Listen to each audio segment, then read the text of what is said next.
Hello friends, स्वागत है आपका काइंडली एजुकेशन में। तो हम पिछात्र हार्ट चैलेंज के वीडियो में डे नंबर 32 पे पहुंच गए हैं। यानी 32वां दिन हमारा स्टार्ट हो गया है। हमने स्टार्ट कर रखी है 10th क्लास वाली बुक, जिसमें हमने आपको कैंस एग्जाम को टारगेट चल रहे हैं। 4th ग्रेड मैन ट्रीटमेंट्स, पटवार, वीडियो और राजस्थान हाई कोर्ट जैसे राजस्थान के एग्जाम जो 10th और 9th वाली बुक में इंपॉर्टेंट क्वेश्चन है, उसमें हमने कला और संस्कृति को हमने स्टार्ट कर रखा है, जिसमें हमने लोक देवता ही स्टार्ट कर रखे हैं। और हमारा आज लोक देवताओं का तीसरा वीडियो, हमने हर वीडियो में एक एक लोक देवता कंप्लीट करे हैं। गोगा जी हमने कंप्लीट कर लिया, दूसरे वीडियो में तेजा जी कंप्लीट कर रहे हैं और तीसरा आज वीडियो हमारा बाबू जी राठौड़ का रहेगा, जिसमें हम बाबू जी की जो बातें हैं या लास्ट में एमसीक्यू करेंगे कि किस प्रकार एमसीक्यू आते हैं आपको दिशा वाली बुक से। और आज हम देखेंगे कि बाबू जी की जो घटनाएं या बाबू जी की जो मुख्य मुख्य तथ्य हैं उनके बारे में हमें जिक्र करेंगे। ठीक है, पहले मैं लगा देता हूँ बाबू जी। ठीक है बाबू जी, हम बात कर रहे हैं आज बाबू जी का। ठीक है, अब बाबू जी का जन्म कब होता है 10th वाली बुक में आपको दे रखा है, उसी डेट के अनुसार मैं आपको लिखा रहा हूँ। तो बाबू जी का जन्म होता है 1239 ईस्वी में। ठीक है, यानी बाबू जी का जन्म कब होता है तो 1239 ईस्वी में। ठीक है, अब इसकी जो मेन बातें कर लेते हैं। माता का नाम, पिता का नाम, पत्नी का नाम। ठीक है, यानी बाबू जी के माता का नाम, पिता का नाम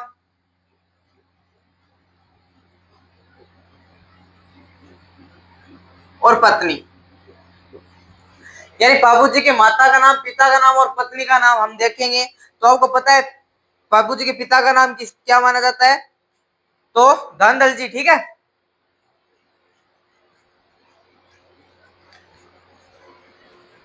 यानी बाबू जी के पिता का नाम क्या माना जाता है? तो धनदल जी। पहले ये देख लेते हैं बाबू जी का जन्म कहाँ होता है। तो बाबू जी का आपको जन्म पूछे ना तो कोल्लूमंड गांव, जो अभी फिलहाल जोधपुर जिला उसमें है, तो आपको नाम पूछे तो कोल्लूमंड।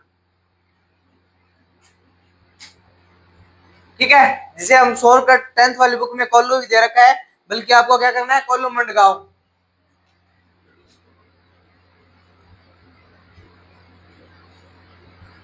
फलोदी में। ठीक है, नेक्स्ट बात करते हैं पिता का नाम।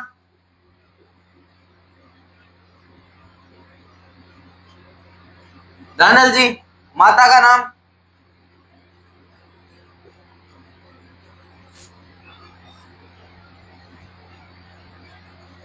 माता का नाम सुप्यार दे या फुलम दे?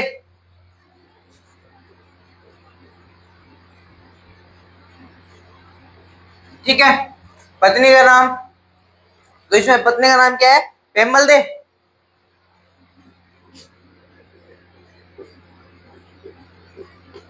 दे का मतलब यहाँ क्या होता है? देवी से लिया जाता है, क्योंकि हम राजस्थान में दे का मतलब देवी से लिया जाता है। ठीक है, अब जो धांधल जी थे ना, वो कौन थे? तो आपको धांधल जी बात करूं तो मारवाड़ के जो राजा दुहड़ थे ना,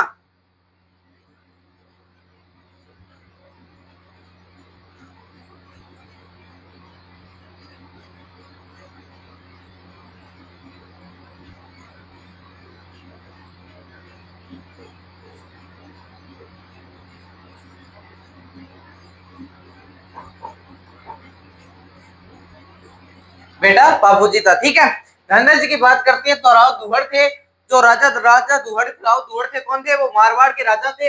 मारवाड़ का मतलब जो जोधपुर के राठौड़ों के राजा थे, माने उस उनकी मैं बात कर रहा हूँ। ठीक है, यानी मारवाड़ के राजा के छोटे भाई का, राव दुहड़ के छोटे भाई थे धांधल जी, और धांधल जी का बेटा कौन था? बाबू जी। ठीक है, माता का नाम सुबारदे। जन्म होता है 1239 ईस्वी में, कोल्लूमंड गांव में जन्म होता है, जो फलोदी जिले में, फलोदी जिले में है। ठीक है, और धनदल जी के पिता का नाम, पत्नी का नाम पेमल दे। ठीक है, पेमल दे कहाँ की थी? तो आपको बता देना है, पेमल दे अमरकोट के राजा की बेटी थी। ठीक है, यानी पेमल दे कहाँ की थी? तो आपको बता देना अमरकोट के राजा थे। अमरकोट के राजा थे, कौन थे अमरकोट के राजा? सूरजमल छोटा की पत्नी थी। ठीक है, सूरजमल छोटा की बेटी थी, सॉरी।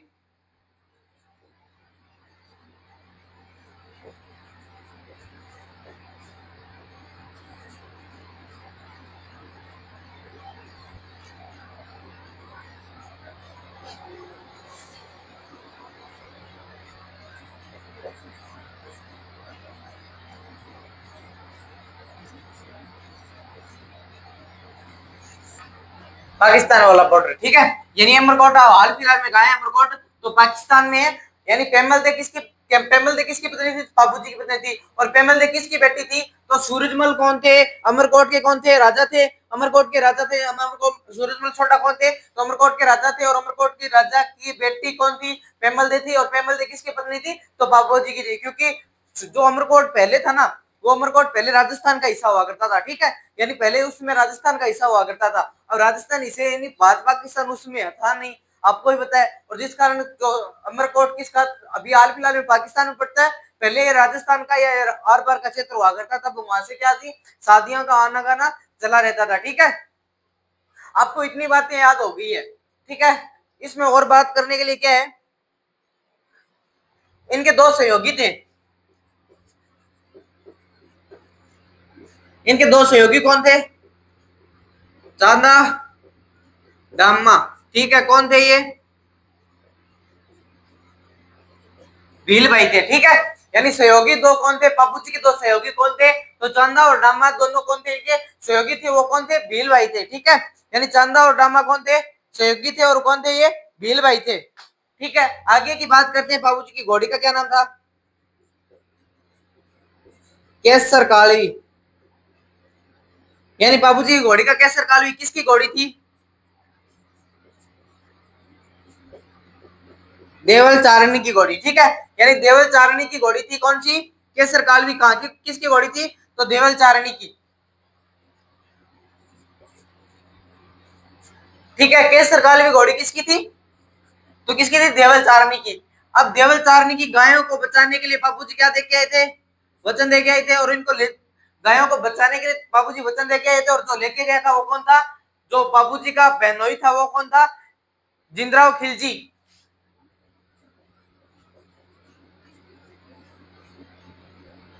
जिंदराव खिंची, ठीक है। वो गायों को क्या कर ले जाता है? हड़प लेके जाता है। तो कहां का रहा था? जायल का।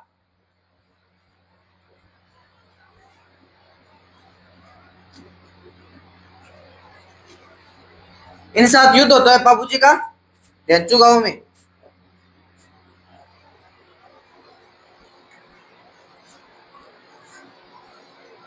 ये मेन बातें ना वो आपको देखना है, क्योंकि मैं आपको बता रहा हूँ बाबूजी की जो मेन बातें वो लिखी हुई है, आप देखो पहले।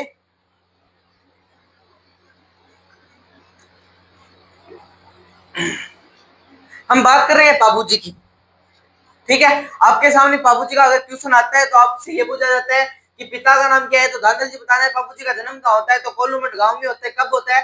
तो 1245 ईस्वी में, ठीक है। माता का नाम सुपार्दे है। और सुप्यार्दे और फुलम देवी कहा जाता है, ठीक है। ये एक अप्सरा के रूप में मानी जाती थी, यानी अप्सरा के रूप में, ठीक है। पत्नी का नाम पेमल दे है। पेमल दे किसकी बेटी थी? तो सूरजमल सोटा की बेटी थी। सूरजमल सोटा कहाँ के राजा थे? तो अमरकोट के राजा थे। अमरकोट कहाँ पे पड़ता है? तो पाकिस्तान में, ठीक है। हम बात करते हैं सहयोगी। सहयोगी कौन थे? चांदा और दामा दो सहयोगी थे, जो कौन थे? दो भील भाई थे, ठीक है। हम आगे बात करें तो बाबूजी की घोड़ी का क्या नाम था? तो बाबूजी की घोड़ी का नाम क्या था? केसर कालवी था, ठीक है। यानी बाबूजी की घोड़ी का नाम था केसर कालवी था। तो यह केसर कालवी घोड़ी किसकी थी? तो देवल चारणी की केसर कालवी घोड़ी थी, ठीक है। यानी देवल चारणी की कौन सी घोड़ी थी? केसर कालवी देवल चारणी की घोड़ी थी। जो केसर कालवी किसकी घोड़ी थी? देवल चारणी की, ठीक है। यह घोड़ी है ना, ये घोड़ी केसर कालवी देवल चारणी की बाबूजी जब शादी करने जा रहे थे ना, तब उनसे क्या लेकर गए थे? ये मांग कर लेके गए थे। और इनको एक वचन देके गए थे, ठीक है। यानी इनको क्या देके गए थे? वचन देके गए थे।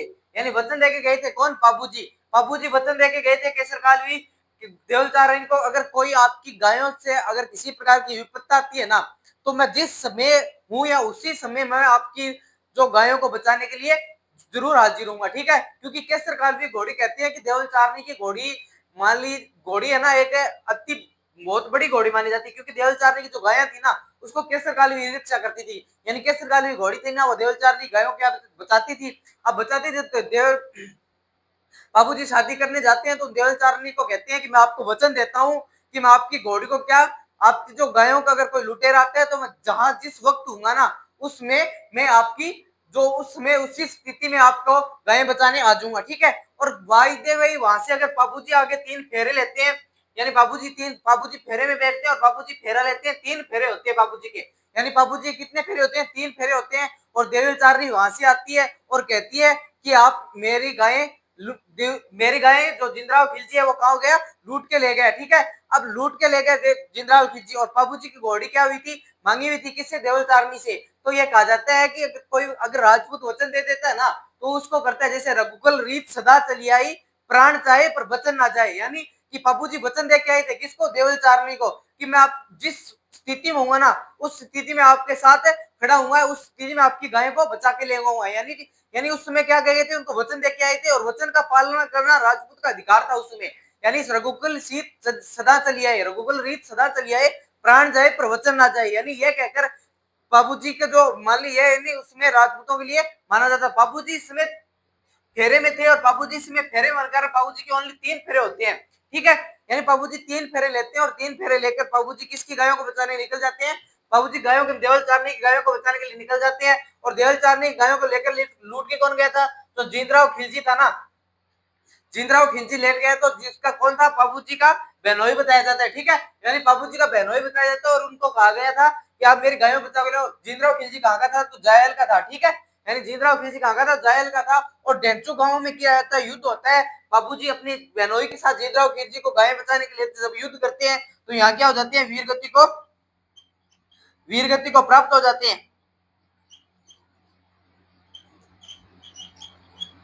ठीक है, यानी वीर गति को प्राप्त होता है डेंचू गांव में जीतराव खिलजी के सामने, और यहाँ पे वीर गति को प्राप्त हो जाते हैं। किसकी गाय पे, देवचालनी की घोड़ी का नाम केसर कालवी था। ठीक है, ये बेसिक बातें थी, आपको मुझे जहां तक लगता है जहां तक बेसिक बातें सभी समझ में आ गई है। ठीक है, यानी बेसिक बातें आपको मैं आपको शॉर्ट टर्म में एक बोर्ड आपने भर दिया है, पीपीटी एक और देखेंगे। ठीक है, यानी इस प्रकार से अगर क्वेश्चन आता है इनसे कोई भी, तो आप गलत मत करके आना, क्योंकि इनसे आप क्वेश्चन गलत करके आओगे ना तो आपका ही नुकसान होगा।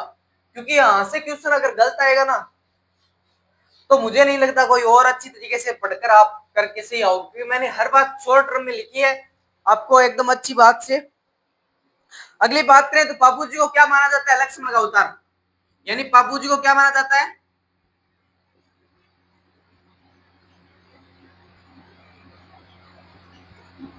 बाबू जी को क्या माना जाता है, लक्ष्मण का अवतार माना जाता है। ठीक है, यानी बाबू जी को क्या माना जाता है, लक्ष्मण का अवतार। यानी लक्ष्मण का अवतार इसलिए माना जाता है जिस प्रकार राम राम के भाई लक्ष्मण होते हैं ना, उसी प्रकार बाबू जी को उसका अवतार ही माना जाता है। ठीक है, बाबू जी को लक्ष्मण का अवतार माना जाता है। आगे बात करें तो बाबू जी किसके है, ऊंट रक्षक देवता है।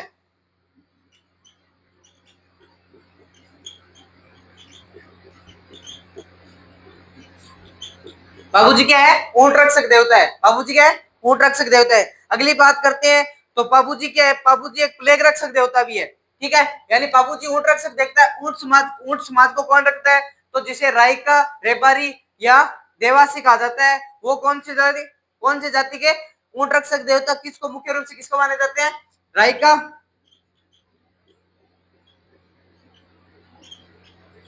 रेबारी, एक इसमें और रहेगी देवासी।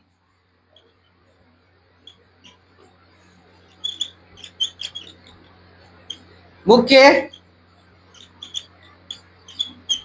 देवता है। ठीक है, आगे बात करें बाबूजी की,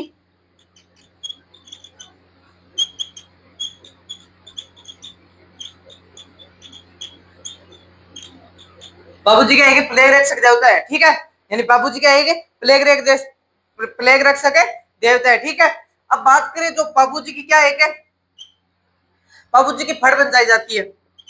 यानी कोई किसी का अगर ऊंट बीमार होता है ना, तो ऊंट बीमार होता है उसको क्या कर देते हैं कि पहले उसको ऊंट बीमार होता है, तो ऊंट बीमार होने के कारण लोग क्या बोल देते हैं, फड़ बोल देते हैं।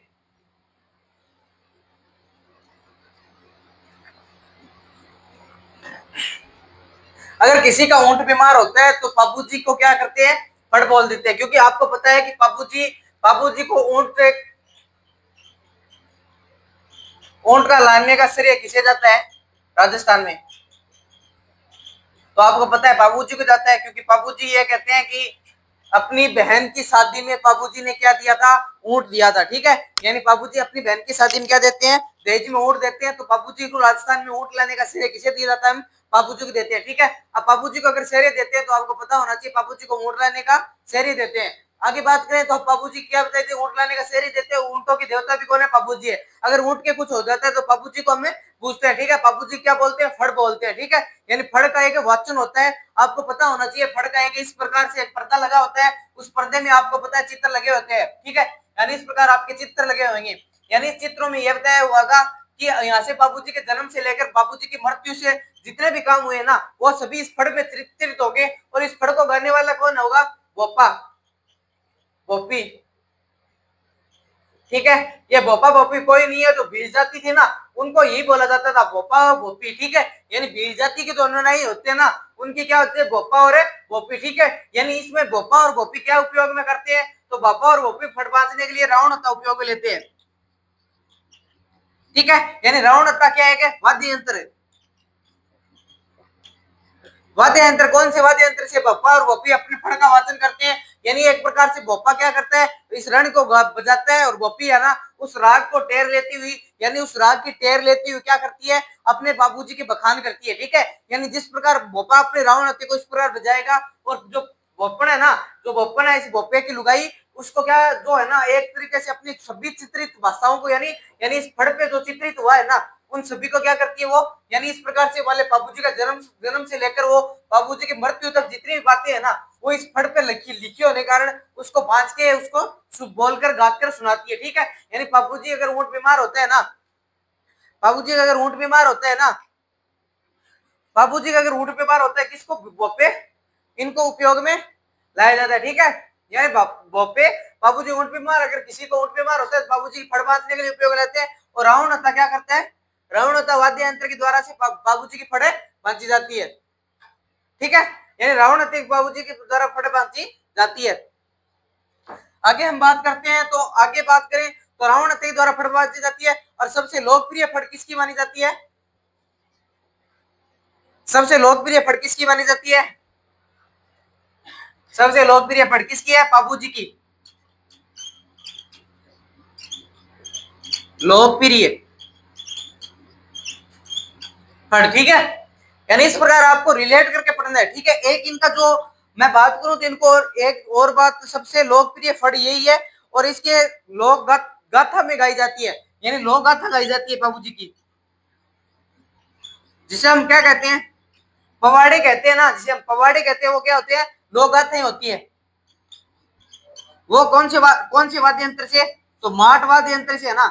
यानी माट वाद्य यंत्र से लोग क्या फुहाड़े बनाए जाते हैं, ठीक है। यानी लोक गायन के जो फुहाड़े हैं वो कौन से वाद्य यंत्र से? माट वाद्य यंत्र से। बाबूजी की फड़ बाजी जाती है किसी वाद्य यंत्र से? रावण वाद्य यंत्र से, ठीक है। और बाबूजी की सबसे लोकप्रिय फड़ है, ठीक है। और बोपा और भोपी भील जाति के जो निर्णय होते हैं वो बाबूजी की फड़ बांधते हैं, ठीक है। यानी इस प्रकार चित्रित पर्दा होगा, उस चित्रित पर्दा से लेकर जन्म से लेकर बाबूजी की मृत्यु तक दर्शाया होगा। अब भोपा आके जिस प्रकार बोलता है, भोपा रावण आता बताया जाए, भोपड़ी इसको गाने का विश्लेषण करती है, ठीक है। आगे बात करते हैं तो बाबूजी लक्ष्मण का अवतार है, बाबूजी उत्तरक्षक देवता है, बाबूजी रायका रेपारी देवासी जाति के मुख्य देवता है, ठीक है। यानी इस प्रकार से मुख्य मुख्य बातें जो जिस प्रकार इंपोर्टेंट एग्जाम की दृष्टि से है वो सभी हो गई थी। एक बात इसमें हो रही है कि सात रेपारी, सात थोरी भाई थे, कौन से? सात थोरी भाई गुजरात के, उनकी भी रक्षा इन्होंने बाबूजी ने की थी, ठीक है। यानी सात थोरी भाइयों को कौन बचाया था? बाबूजी ने बचाया था, ठीक है। एक बाबूजी का मेला कब भरता है वो रह गया, बाबूजी का मेला कब भरता है? यानी बाबूजी का मेला मेला भरता है चैत्र अमावस्या को। यानी बाबूजी का मेला कब भरता है? चैत्र अमावस्या को, ठीक है। यानी बाबूजी की मोस्ट इंपोर्टेंट बातें सभी हमने कर ली है।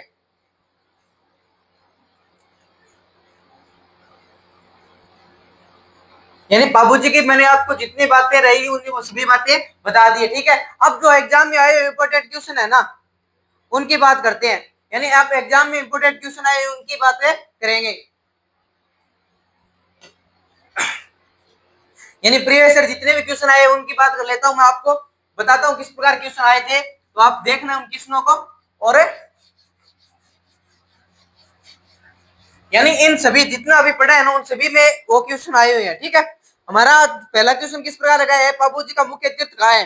यानी बाबूजी का मुख्य तीर्थ कहाँ है? तो मैंने आपको शुरू में बताया था बाबूजी का मुख्य तीर्थ कौन सा है? कोल्लू, ठीक है, या कोल्लू मंड भी कह दो, वो बाबूजी का क्या है? मुख्य तीर्थ है, ठीक है। और बाबूजी का मुख्य तीर्थ है जिससे यहाँ पे मेला कब भरता है? तो चैत्र अमावस्या को यहाँ पे मेला भरता है। यानी बाबू जी का मेला कब पड़ता है? चैत्र अमावस्या को मेला पड़ता है। मुख्य तीर्थ मतलब जहां उनकी जो मेन धाम है ना वो कहां पे है? कोल्लू में है। अगला क्वेश्चन की बात करें तो अगला क्वेश्चन इसमें क्या है? किस लोक संत की स्मृतियां प्रतिवर्ष चैत्र अमावस्या कोल्लू मंडिया कोल्लू ग्राम विशाल मेला लगता है? यानी आपको पता होना चाहिए अगर कोल्लू मंडिया कोल्लू में चैत्र अमावस्या को किसका मेला बढ़ता है तो बाबू जी को। ये इतने एग्जाम में पूछा हुआ है कि आप कोई पूछ नहीं सकते। ठीक है, बाबू जी किसका अवतार माना जाता है? तो आपको बताया बाबू जी लक्ष्मण का अवतार माना जाता है। अगला इसमें क्वेश्चन है प्लेग रक्षक ऊंट देवता किसके लिए किस रूप में प्रसिद्ध है? तो आपको पता है बाबू जी प्लेग रक्षक भी है और क्या प्लेग रक्षक भी प्लस है ऊंटों के देवता भी कौन है? बाबू जी है। ठीक है, अगला इसमें क्वेश्चन दे रखा है, कथन में दे रखा है कि राजस्थान में बाबू जी को ऊंटों का देवता के रूप में पूछा जाता है। एकदम सही बात है, बाबू जी को किसके रूप में पूछा जाता है? ऊंटों के रूप में पूछा जाता है। अगला नेक्स्ट क्या है? मारवाड़ में सर्वप्रथम ऊंट लाने का श्रेय किसे जाता है? तो आपको पता है बाबू जी को सबसे पहले मारवाड़ में ऊंट लाने का श्रेय जाता है। ठीक है, अगला क्वेश्चन इसमें दे रखा है निम्न में से किस लोक देवता को चांदोजी डेमोजी हरमोजी और रायका सालीजी सोलंकी संबंधित है? यानी मैंने आपको बताए थे जो सहयोगी बताए थे ना आपको, यानी जो सहयोगी बताए थे चांदा दामा, एक इनमें और दे रखा है हरमल जी, यानी ये दो तीन सहयोगी को किसके थे? तो आपको बता देना बाबू जी के ये सहयोगी थे। ठीक है, बाबू जी के शिष्य मुख्य थे रेबारी जाति के शिष्य। यानी शिष्य का मतलब होता है जो उसको जाति जो बाबू जी की जाति जो पूजती है उनको उनके बारे में बताया गया। यानी बाबू जी की जो मुख्य रूप से जाति कौन सी पूजती है तो रेबारी जाति को बाबू जी के मुख्य शिष्य माने जाते हैं। मुख्य शिष्य मतलब कि रेबारी जाति के क्या है? मुख्य पूजनकार है। ठीक है, यानी इस प्रकार से हमने सभी बातें आपको मैंने बाबू जी की जितनी बातें थी वो हमने कंप्लीट कर ली है। ठीक है, और 10th वाली बुक में अगर देखें तो 10th वाली बुक में भी यही दे रखा है कि 1239 ईस्वी में जन्म होता है और इसमें कुछ बातें दे रखी नहीं है मैंने सभी करवा दी, यानी इसी बुक से हम लेके चल रहे हैं। ठीक है, और बाबू जी से संबंधित तेजा जी संबंधित और गोगा जी संबंधित मैंने जितनी इंपॉर्टेंट बातें होती है उनको मैंने सभी करवा दी है। आपको बताइए ऊंट बीमार होने पर रात्रि पे किसकी बांधी जाती है? फट बांधी जाती है। ठीक है, और कल वाले वीडियो में हमारे रहेंगे रामदेव जी, कल बात करेंगे हम रामदेव जी से और बाबू जी की इतनी मोस्ट इंपोर्टेंट बातें प्लस है और सभी एमसीक्यू वो हमने सभी कर लिए। ठीक है, कल मिलते हैं रामदेव जी की वीडियो के साथ। जय हिंद जय भारत।